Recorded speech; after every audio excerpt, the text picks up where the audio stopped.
Hello. Good afternoon. Good afternoon. Welcome, welcome. Speaking of that, welcome Sarah. She's in our Global Excel group. She's amazing. She's also a mentor, and she's our first non-Florida guest so far. Hybrid. She's a hybrid. I am a hybrid. Yes. Well, she doesn't technically live here, but she used to. So Sarah, tell us something. Is this the introduction part? This is. Okay. Who are you? Where are you? I am Sara Mercer. I am the president and residential realtor for Mercer Legacy Group, eXp Realty.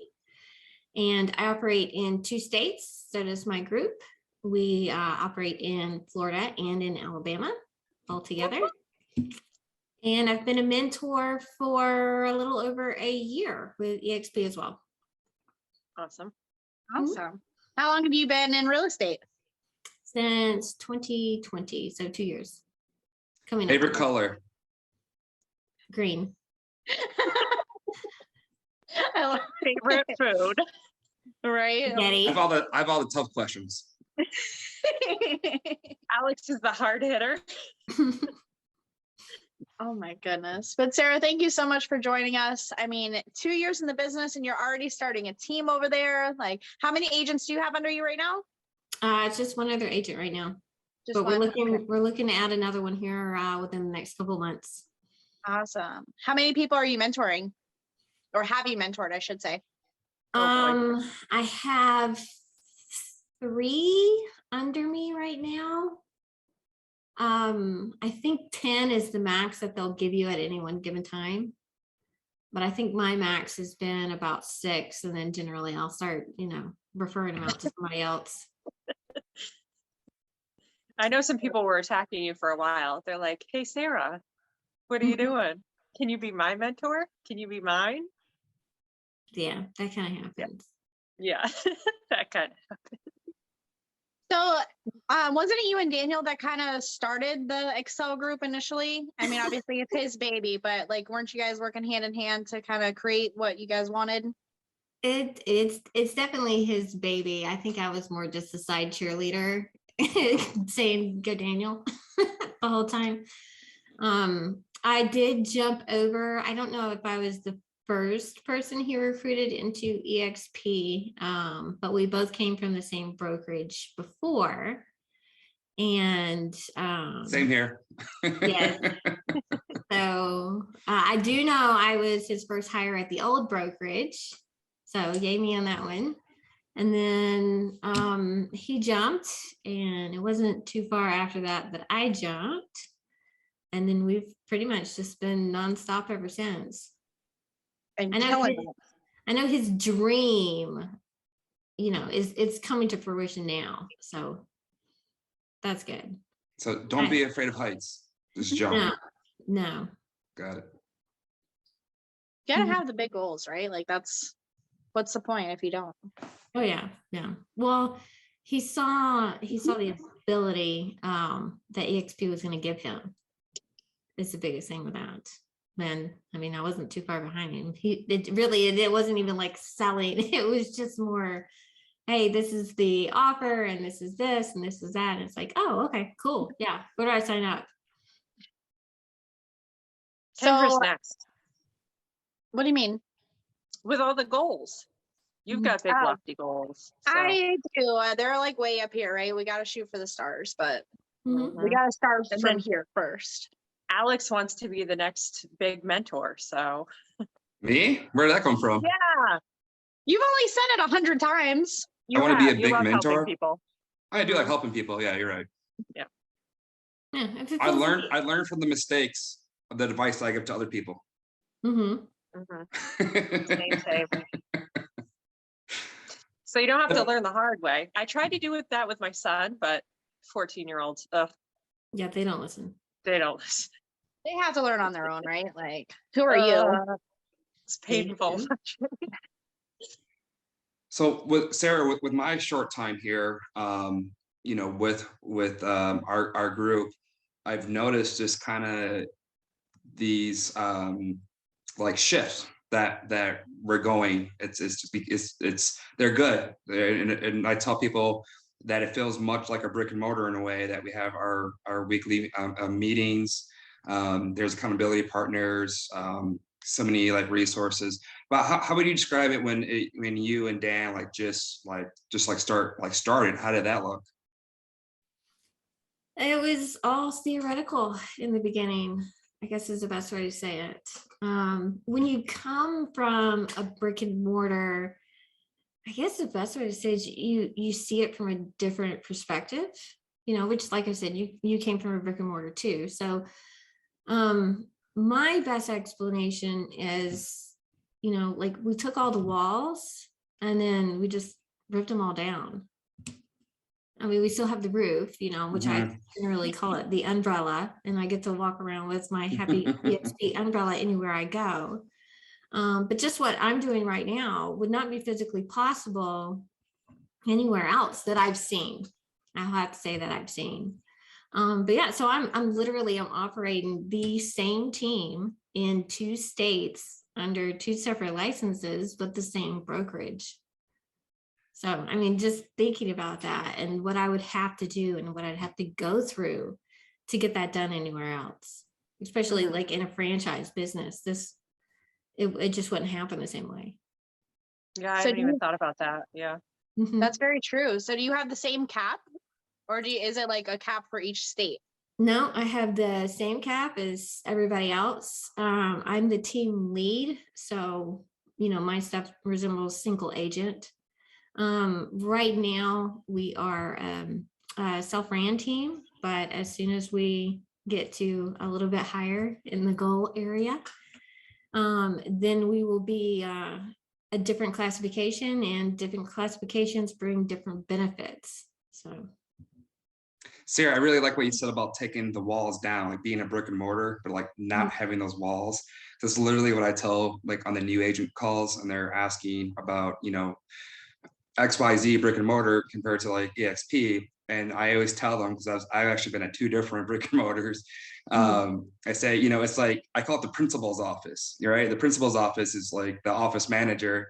So I'm like, if you have a question, great. You're going to stand in line with the other new agents. Maybe there's like 4 or 5 new agents or like newer agents who have a question, and they're all standing in line waiting to get the attention of the office manager. And sometimes they don't even know it. So then you have to go like to like another line. So here I feel like with the tools that we have, like just like you said, the walls are not there. So whenever I have a question, it's just like me like, I don't know, crumpling up a piece of paper and hitting someone in the back of the head, you know, boom, you know, like, here's my question, you know. That's appropriate for you, example.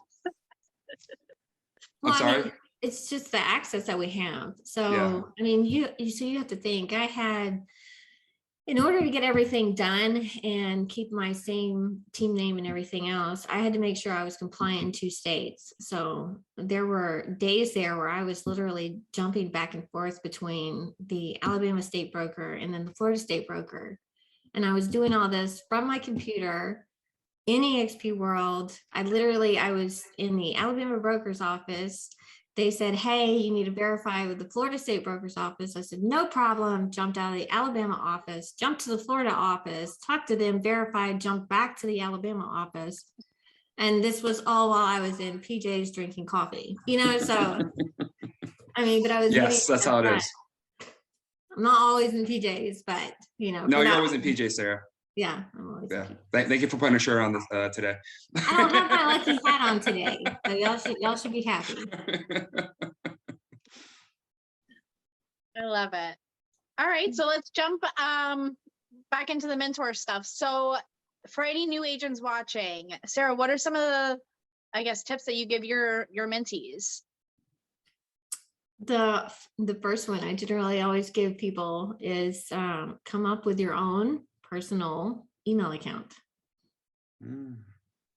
I know it seems ridiculous and stupid and just outrageously simple, but I didn't do it for months.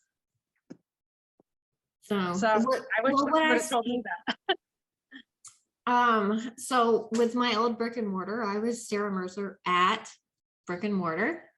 And that was the one that I used because that was the one they supplied. And this was, like my business email. So when I jumped, that was no longer accessible to me. And I literally had to go backtrack every contact I had to try and send them my new information. And in doing that, I'm pretty sure I lost a lot of contacts just because I didn't have them. It also hindered up a couple deals because they kept sending the closing documents to an email that was no longer active or accessible to me. So it becomes a problem. But anyway, my point is no matter what industry, business you're in, as far as this goes, if you can keep the same email, like I plan on doing this for the next 20 years, it would be super easy for me just to have one email, and this could be a Gmail. It doesn't matter. It doesn't have to be something paid or expensive. But the point is if you have that email and this is your business email, then no matter where you go or what you do, this is still your email. And if everyone you know business-wise is using that email, you never have to worry about it. You will erase the headaches that I had to deal with.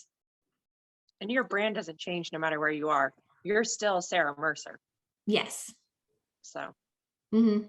I like the last name, by the way. I thought my last name was cool. I like your last name. Just because I have movies. Her team name's pretty rad. Mm-hmm. I like it. Legacy. Legacy. Yep. The Mercer legacy. Mercer. Oh, Well, that's too. that was like the combo. Like, That's like boom, yes. boom. Boom, boom. Yeah, actually, most people hear my name and then they immediately run back to the movie Four Brothers. Oh my gosh, I didn't even put that together. Yeah, and then I'm like, yeah, those are my cousins. Mm-hmm. And then, so here in Alabama, we used to have this old spokesperson that was it was Roy D. Mercer. And anyway, so he would call these people and do some funny things, but like his tagline basically was, like, how big of a boy are you? So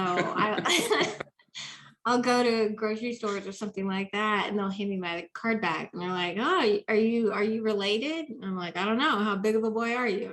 Anyway, it's hilarious to them. But yeah, That's funny. mm-hmm. Sara, like, what do you think is like a legit? So let's say like I'm gonna call it like a roadblock, but like a legit hurdle that a new agent is going to like hit or does hit. In the first like few months of them being in this industry. And then can you give us an example of, in addition to that, an example of a hurdle or something that it doesn't exist, but we think as like a new realtor, we think that there's a hurdle or like a wall, but it's not there. So what's a real one and what's a fake one? Finding your niche. Everybody has one. And I always tell people, especially when they're coming in, everybody joins as, like a residential real estate agent, unless you have, somebody that's like bringing you in specifically for commercial properties, or something like that. And everybody's background's a little different. But the way I explain it is realtors are just like doctors. Like we go in, we want to be a doctor, and then we find out later what we're going to specialize in. So it's whatever's unique to us. Some people literally specialize just in residential real estate, but this is in going with like your farming. You're going to find that there's specific areas where you excel. Other areas you don't know anything about, and you're not really interested in them. So not really that big of a deal as far as that goes. Just like you touched on commercial property. If that was something that really intrigued you and you loved it, next thing you know, you're now Alex Cruz commercial real estate only, because that's where you want to go. So I do tell people all the time, like, you have to have the patience and kind of let that find you a little bit, especially like I would love to say the only place I'm ever going to farm is, $2 million houses and up, but that's not realistic. So finding that area, that's your area, and, like your people. These are people that associate with you. They mess with you really well. Some people investors are 90% of their contacts. You know, it'd be silly for them not to utilize that. So that's one that is kind of a hurdle, but not so much a hurdle, because again, you know, you're still going to push yourself until you can get to that point. The biggest thing I think people do to psych themselves up in this is to say, okay, you know, like I've got to have a deal. I've got to have a deal. I've got to have a deal, you know, and they just keep going. And then they don't realize the results that they're seeing because they're like, well, I haven't closed anything yet. Yeah, well, you've got 500 contacts and you've got like 8 buyers you're working with right now. Like, do you not see that part of it? But they're like, oh, you know, like nothing's happening. Yeah, a lot of stuff's happening. The first couple of years in real estate, you're basically pushing a ginormous boulder uphill the entire time. And it's just thinking of stuff in quarters and in yearly instead of just, you know, week by week. I mean, I know a lot of us in the beginning, we kind of lived closing to closing like everybody else from paycheck to paycheck. But, you know, the biggest point is if you start something today, you're not going to see the results, you know, for months. That's what I slowly learned as well, because just exactly what you said, exactly is what I experienced. Yeah. I'm glad you brought that up because, Sarah, how long did it take for you to get your first deal? I think it was, oh wait, hold on. I started in August. So I was the end of December. So I think a little over 4 months, about 5 months probably. And how many deals have you done to date, approximately? I don't know. It's not bragging. I don't know. I love that. On top of that, I'm not bragging. Just I'm not bragging. Forget.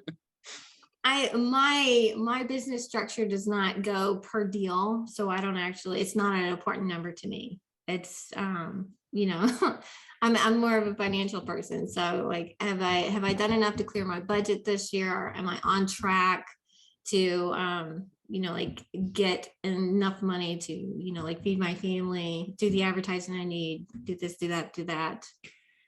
It's the business background in me. So like, you know, Q1, how bad did I suck? You know, normally, because most people, Q1 generally does suck because you're coming off right after Christmas and everything else. And that's when everybody slacks off. So, yeah. And then what do I need to do in Q2 to make up for Q1, vice versa? I like that. Yes. So no, on a day-to-day, I can never tell you like how many deals I've done. Right. No, that's fair. That's fair. I can appreciate that. Mm-hmm. That's like asking how many stars are in the galaxy, Kendra. Come on. Millions There's a lot, okay? and millions of billions. Awesome. So what are we looking at for time here? We're right on the mark. We're Okay. past 15, right at 20. Okay. Any more questions for Sarah? Any other things Sarah wants to add? Well, I think we need to invite Sarah back. I think that I always enjoy listening to you. I always learn a lot.